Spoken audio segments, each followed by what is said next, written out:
धृतराष्ट्र, पांडु और विदुर के लालन पालन का भार भीष्म के ऊपर था। तीनों पुत्र बड़े होने पर विद्या अध्ययन के लिए भेजे गए। धृतराष्ट्र बल विद्या में, पांडु धनुर्विद्या में तथा विदुर धर्म और नीति में निपुण हुए। युवा होने पर धृतराष्ट्र अंधे होने के कारण राज्य के उत्तराधिकारी न बन सके। विदुर दासी पुत्र थे, इसलिए पांडु को ही हस्तिनापुर का राजा घोषित किया गया। भीष्म ने धृतराष्ट्र का विवाह गांधार की राजकुमारी गांधारी से कर दिया। गांधारी को जब ज्ञात हुआ कि उसका पति अंधा है तो उसने स्वयं अपनी आंखों पर पट्टी बांध ली। उन्हीं दिनों यदुवंशी राजा शूरसेन की पोषित कन्या कुंती जब सयानी हुई तो पिता ने उसे घर आए हुए महात्माओं के सेवा में लगा दिया। पिता के अतिथि गृह में जितने भी साधु महात्मा ऋषि मुनि आदि आते, कुंती उनकी सेवा मन लगाकर किया करती थी। एक बार वहां दुर्वासा ऋषि आ पहुंचे। कुंती ने उनकी भी मन लगाकर सेवा की। कुंती की सेवा से प्रसन्न होकर दुर्वासा ऋषि ने कहा, पुत्री, मैं तुम्हारी सेवा से अत्यंत प्रसन्न हुआ हूँ, अतः तुझे एक ऐसा मंत्र देता हूँ जिसके प्रयोग से तू जिस देवता का स्मरण करेगी वह तत्काल तेरे समक्ष प्रकट होकर तेरी मनोकामना पूर्ण करेगा। इस प्रकार दुर्वासा ऋषि कुंती को मंत्र प्रदान करके चले गए। एक दिन कुंती ने उस मंत्र की सत्यता की जांच करने के लिए एकांत स्थान पर बैठकर उस मंत्र का जाप करते हुए सूर्यदेव का स्मरण किया। उसी क्षण सूर्यदेव वहां प्रकट होकर बोले, देवी, मुझे बताओ कि तुम मुझ से किस वस्तु की अभिलाषा करती हो। मैं तुम्हारी अभिलाषा अवश्य पूर्ण करूंगा। इस पर कुंती ने कहा, हे देव, मुझे आपसे किसी भी प्रकार की अभिलाषा नहीं है। मैंने तो केवल मंत्र की सत्यता परखने के लिए ही उसका जाप किया है। कुंती के इन वचनों को सुनकर सूर्यदेव बोले, हे कुंती, मेरा आना व्यर्थ नहीं जा सकता। मैं तुम्हें एक अत्यंत पराक्रमी तथा दानशील पुत्र प्रदान करता हूँ। इतना कहकर सूर्यदेव अंतर्ध्यान हो गए। कुंती ने लज्जावश ये बात किसी से नहीं कह सकी। समय आने पर उसके गर्भ से कवच कुंडल धारण किए हुए एक पुत्र उत्पन्न हुआ। कुंती ने उसे एक मंजूषा में रखकर रात्रि बेला में गंगा में बहा दिया। वह बालक बहता हुआ उस स्थान पर बहा दिया।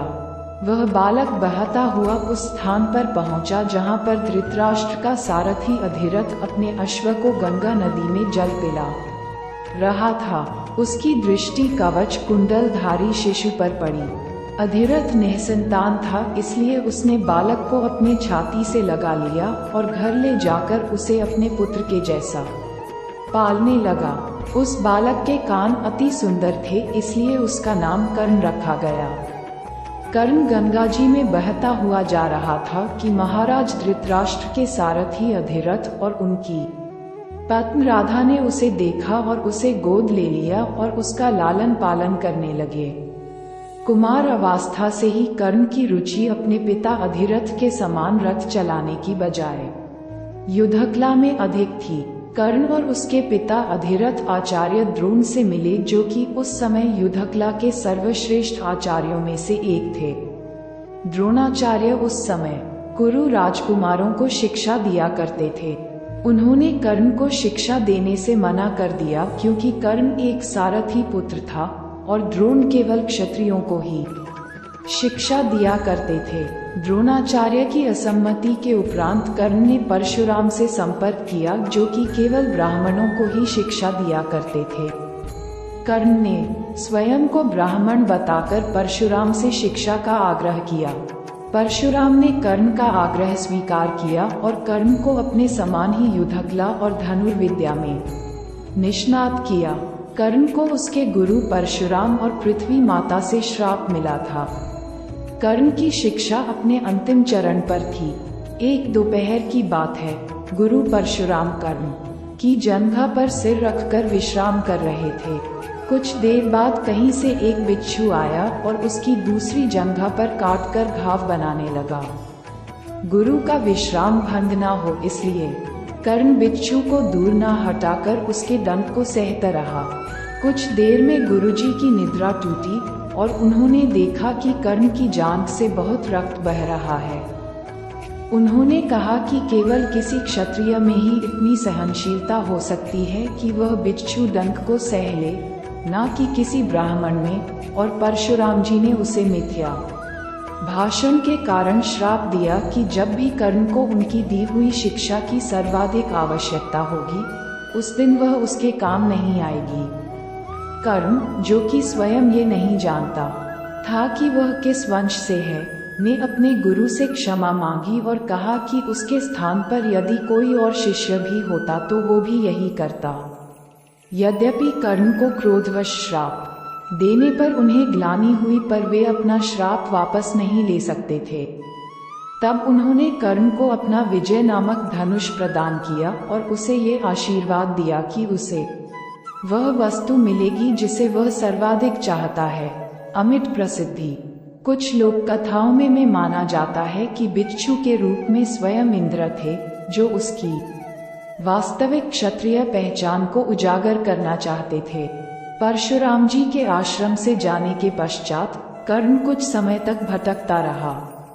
इस दौरान वह शब्दभेदी विद्या सीख रहा था। अभ्यास के दौरान उसने एक गाय के बछड़े को कोई वनीय पशु समझ लिया और उस पर शब्दभेदी बाण चला दिया और बछड़ा मारा गया।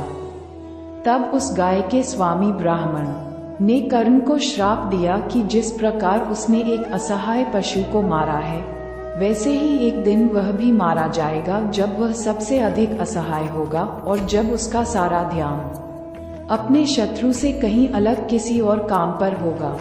इस प्रकार कर्ण परशुराम का एक अत्यंत परिश्रमी और निपुण शिष्य बना।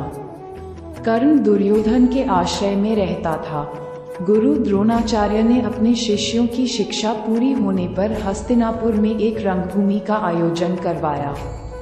रंगभूमि में अर्जुन विशेष धनुर्विद्या युक्त शिष्य प्रमाणित हुआ।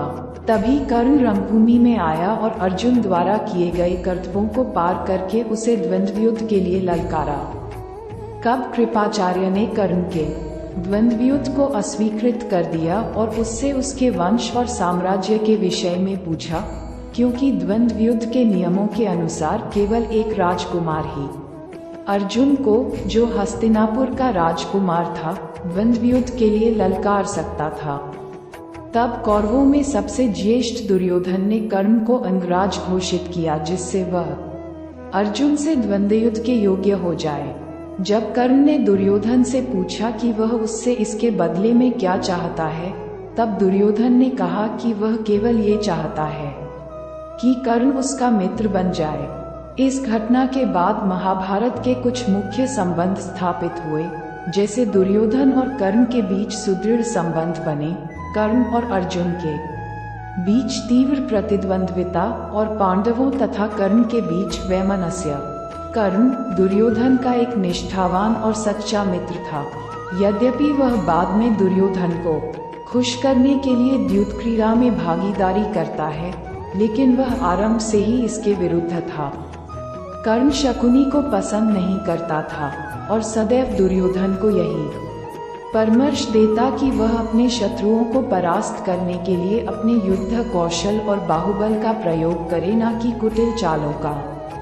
जब लाक्षागृह में पांडवों को मारने का प्रयास विफल हो जाता है, तब कर्ण दुर्योधन को उसकी कायरता के लिए डांटता है और कहता है कि कायरों की सभी चालें विफल ही होती हैं, और उसे समझाता है कि उसे एक योद्धा के समान कार्य करना चाहिए और उसे जो कुछ भी प्राप्त करना है उसे अपनी वीरता द्वारा प्राप्त करे।